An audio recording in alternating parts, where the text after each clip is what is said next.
मैं हूं अंकित अवस्थी। साथियों, इन दिनों दुनिया में शक्ति प्रदर्शन का दौर चल रहा है। आप और हम उस समय में हैं जिस समय अपनी आंखों से भविष्य के किसी विश्व युद्ध की कल्पना को साकार होते देख सकते हैं। आप पूछेंगे क्या विश्व युद्ध होने वाला है? टफ क्वेश्चन है।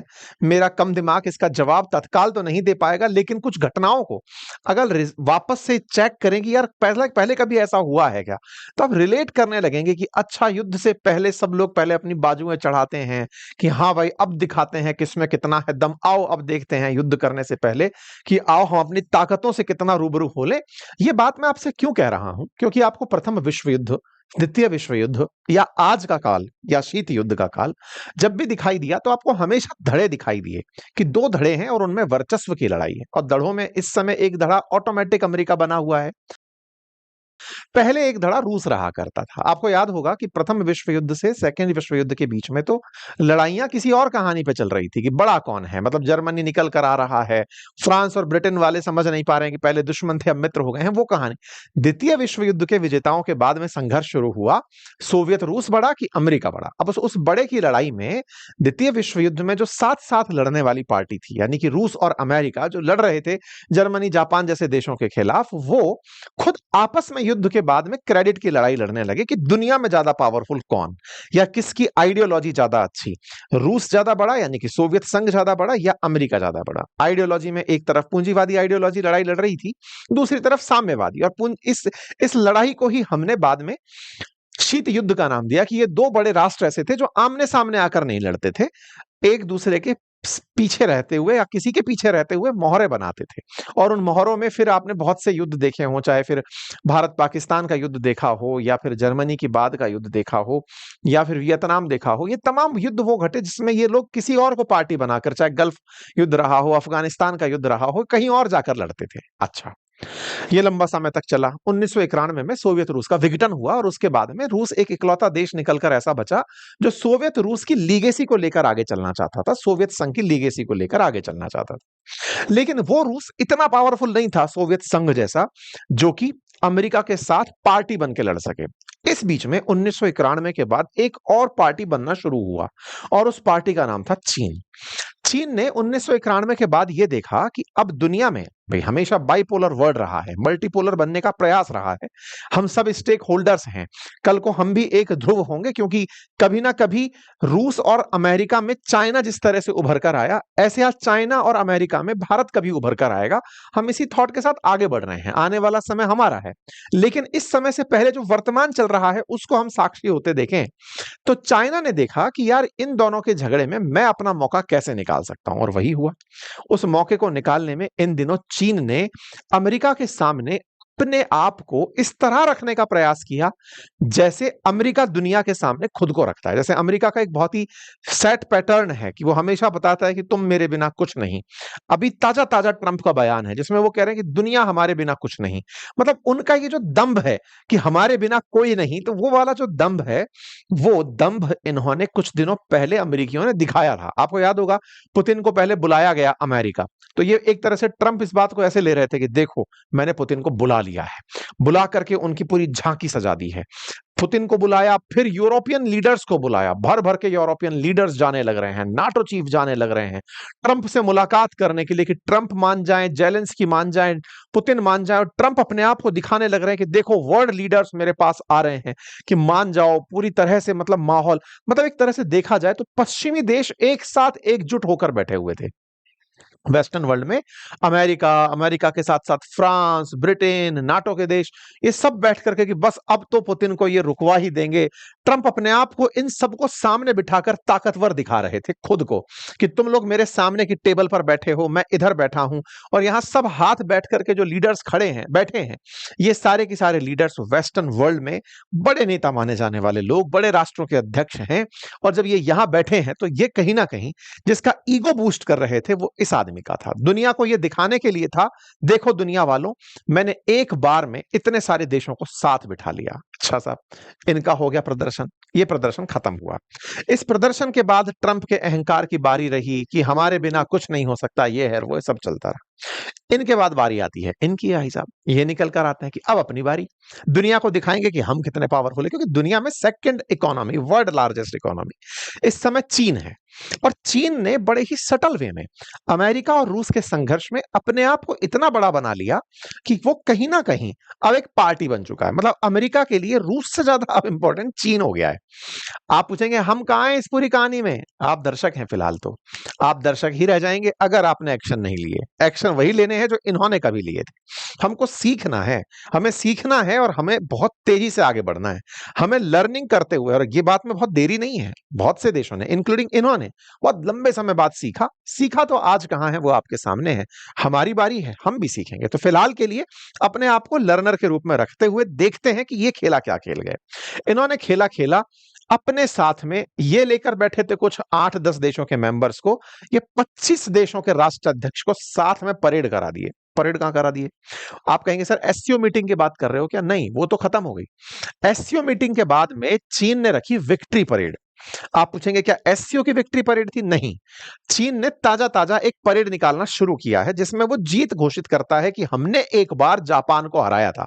उसका इतिहास मैं आपको बताऊंगा, लेकिन उस हार को या फिर उस जीत को चीन अपने शक्ति प्रदर्शन के रूप में वर्ष 2015 से यूज करना शुरू किया है। और उस विक्ट्री परेड में जैसे हम लोग अपने गणतंत्र दिवस में अतिथि बुलाते हैं, ऐसे ही इन्होंने अतिथियों में, भाई साहब आप ये जो देख रहे हैं ना, ये सब ये कोई वो नहीं है, मतलब कहते हैं ना राष्ट्राध्यक्षों के पीछे चलने वाली भीड़ नहीं है। ये सब कोई ना कोई प्रधानमंत्री या कोई राष्ट्रपति है। आप ये पूरी भीड़ जो देख रहे हैं, नंबर 25 के आसपास मैं बता रहा हूं। अभी तक नंबर निकल के पूरा तो शायद हमारी टीम भी नहीं निकाल पाई, इसलिए हम राउंड फिगर बता रहे हैं। पुतिन दिखाई दे रहे हैं, नॉर्थ कोरिया के किम जोंग उन दिखाई दे रहे हैं। पीछे तक देखोगे तो आपको यहां पर ये अजरबैजान वाले दिखाई दे रहे होंगे, है ना? मतलब ये तमाम राष्ट्राध्यक्षों को आप यहां पर आते हुए देख रहे हैं। भीड़ के अंदर आप कहीं ना कहीं तलाशेंगे तो ये लुकाशेंको आपको चलते हुए दिखाई दे रहे हैं। शहबाज शरीफ कहाँ है? खो गया यार, हमें नहीं दिखाई दे रहा है, रुको, वो भी कहीं ना कहीं है, खोजेंगे, रुको। हाँ, तो इस भीड़ में देखो कहीं शहबाज शरीफ भी छुपा होगा। खाए खाए खाए, ये रहा, ये रहा शहबाज शरीफ। मतलब ये भाई साहब भी जो है अपने बड़े भाई साहब, वेटर भाई साहब, ये भी यहाँ पर हैं आपको, ठीक है? मतलब इस पूरे इन राष्ट्राध्यक्षों की भीड़ में एक फोटो इनकी भी टकी है। ये देख रहे हो आप, ये मतलब इन्होंने एक तरीके से समझो कि यूएन जैसी बैठक बुला दी, इतने सारे नेताओं को एक साथ खड़ा कर दिया कि लीजिए लीजिए हम झांकी लगाते हैं। अब पूछेंगे इतने सारे वर्ल्ड लीडर कर क्या रहे थे यहाँ पे? चाइना की जीत की खुशी मना रहे थे। चाइना किससे जीता? जापान से। वही जापान जहां हमारे पीएम मोदी जाकर के $67 बिलियन लेकर आए हैं। वहां जाने के बाद वहां चीन भी गए। हम लोग तो बिल्कुल ही अलर्ट हैं कि लीजिए जापान और चीन एक साथ बैठक करके आएंगे और आ गए। मतलब इंडिया ने अपना स्टैंड बहुत पहले क्लियर कर दिया कि चाइना वालों, तुम्हें विक्ट्री परेड निकालनी हो निकाल लो, लेकिन ये मत समझना कि हम तुम्हारे साथ पार्टी बन के बैठ गए कि तुम्हारी जीत का जश्न हम मना रहे हैं। हम देख रहे हैं, सीख रहे हैं। हम जापान इसीलिए पहले गए, बिल्कुल वही किया हमने जैसे कभी अमेरिकी करते थे कि पाकिस्तान की यात्रा भारत के साथ निपटाते थे। हमने जापान से ही इनकी दुश्मनी है चाइना वालों की, इसका लाभ उठाते हुए तो दुनिया में अब चर्चा का विषय बन रहा है। मतलब विक्ट्री परेड पर खोज खोज के निकाल रहे हैं चल क्या रहा है, किस कारण से खुशी मनाई जा रही है। हम लोगों ने तो ये दांव पहले ही खेल दिया। खुशी इस बात की है कि चाइना वालों ने जापान वालों को कभी हरा दिया था। कब हरा दिया था? जब 1937 से 1945 तक जापान ने चीन पर राज किया था। उस राज के बाद में जब उन्हें हराया था, उसकी खुशी है ये, उसके खुशी में ये विक्ट्री परेड निकल रही है। और हम लोग अपनी यात्रा जापान से ही शुरू करते हैं कि लीजिए हम जापान जा रहे हैं। तो इस तरह से हम विक्ट्री परेड में शामिल ना होकर ये चाइना को भी मैसेज देकर आए कि सुनो, आपकी खुशी में हम इस जगह शामिल नहीं होंगे, विक्ट्री परेड में नहीं बैठेंगे। कहीं आप ये कहो कि बैठे थे आप जापान के खिलाफ थे, हम नहीं है भाई, हम अपनी तरफ से हैं। ठीक है साहब, कोई बात नहीं। दिखाने के लिए कि हम कितने वेल कोऑर्डिनेटेड हैं, चाहे वो किसी भी प्रकार की फोर्स के साथ हों। इन्होंने अपनी मिसाइलें, अपना मिसाइल का रक्षा तंत्र सब शोकेस किया, बिल्कुल वैसे जैसे हम लोग गणतंत्र दिवस पर करते हैं। इन्होंने बड़े स्केल पर किया। ना केवल ये खुद को दिखा रहे थे, बल्कि दुनिया के देशों को दिखाने के लिए देखो हम कैसा कर रहे हैं। हमारे फाइटर जेट्स देखो, ये हमारे आत्मनिर्भर तरीके से बनाए गए हैं, चाइना ने खुद ने बिल्ट किए हैं। उन चीजों को दिखाया गया। लेजर वेपन की झांकी सजाई गई, क्योंकि आजकल ये बड़ा चर्चा में है, लेजर से ही हवा में मार दे रहे हैं। ठीक है, आपने कुछ दिनों पहले इनका रोबो डॉग भी देखा होगा कि कुत्ते भगा करके मशीनों के साथ दौड़ा रहे हैं, है ना? तो ये आधुनिकता के साथ साथ जिस तरह की नई तकनीकी लेकर आए, दुनिया को सारा शोकेश किया, बढ़िया शक्ति प्रदर्शन हुआ और इन्होंने इस चीज को पूरी तरह निभा दिया। जब ये पूरा काम हो गया कि हाँ साहब बढ़िया काम हो गया है, तो लोगों ने इस पर अपनी अपनी प्रतिक्रियाएं देना शुरू किया कि हाँ सर, ये तो इन्होंने पूरी तरह शक्ति प्रदर्शन किया है। 2015 से ही ये शक्ति प्रदर्शन शुरू हुआ है। हालांकि 1945 में जो जंग जीती थी चाइना चाइना ने जापान से उसके खिलाफ ये प्रदर्शन था, लेकिन उसकी खुशी में ये प्रदर्शन था।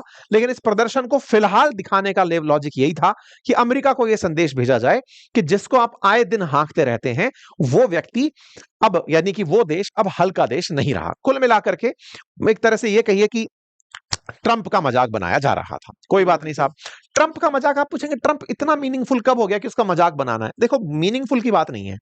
अमेरिका एक शक्ति है, ये आप मानते हैं और हम जानते हैं, है ना, महाशक्ति है।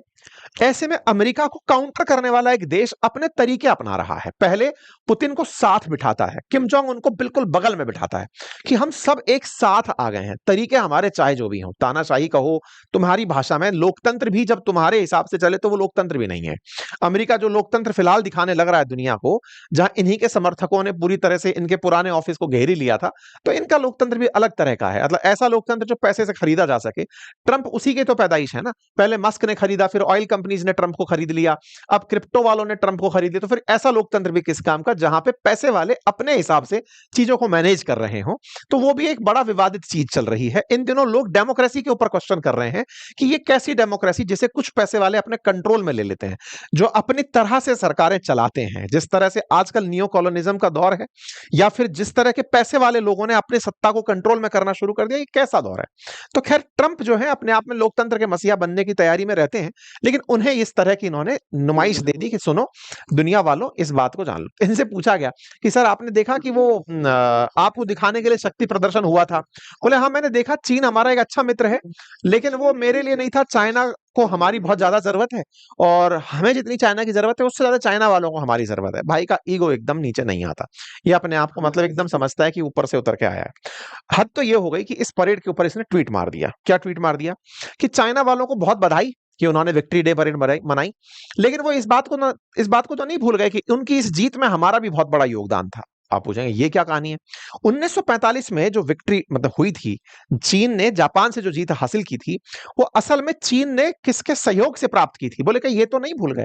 ट्रंप भाई साहब इस पॉइंट को मार गए। और तो और जो सरकाजम मारा इन्होंने, व्यंग मारा, वो गजब का था। Please give my warm regard to Vladimir Putin, Kim Jong Un, as you conspire against the United States of America. मेरी तरफ से बहुत सारी गर्मजोशी भरी शुभकामनाएं दीजिएगा किम जोंग उन और पुतिन को, क्योंकि आप तीनों मिलकर अमेरिका के खिलाफ प्रपंच रच रहे हैं। चलिए साहब, तो पुतिन का मतलब इन तक संदेश कुल मिलाकर पहुंच गया था। अब सवाल यह आता है, चीनी लोग भी इस बात को लिए कि भाई तुम्हारी वजह से हम कोई युद्ध नहीं जीते थे। खैर, अमेरिका को अमेरिका की हालत मुबारक। फिलहाल के लिए तो यह है कि दुनिया में अब यह बात अध्ययन का विषय बन गया है कि कैसे अमेरिका ने भारत को अपनी फेल फॉरेन पॉलिसी का निशाना बना लिया। फिलहाल के लिए तो इतना ही है साथियों। जैसे भी कोई और अपडेट आता है मैं जरूर आपके साथ में साझा करूंगा। Thank you so much. अपना ख्याल रखें। चैनल को सब्सक्राइब अवश्य कर लें।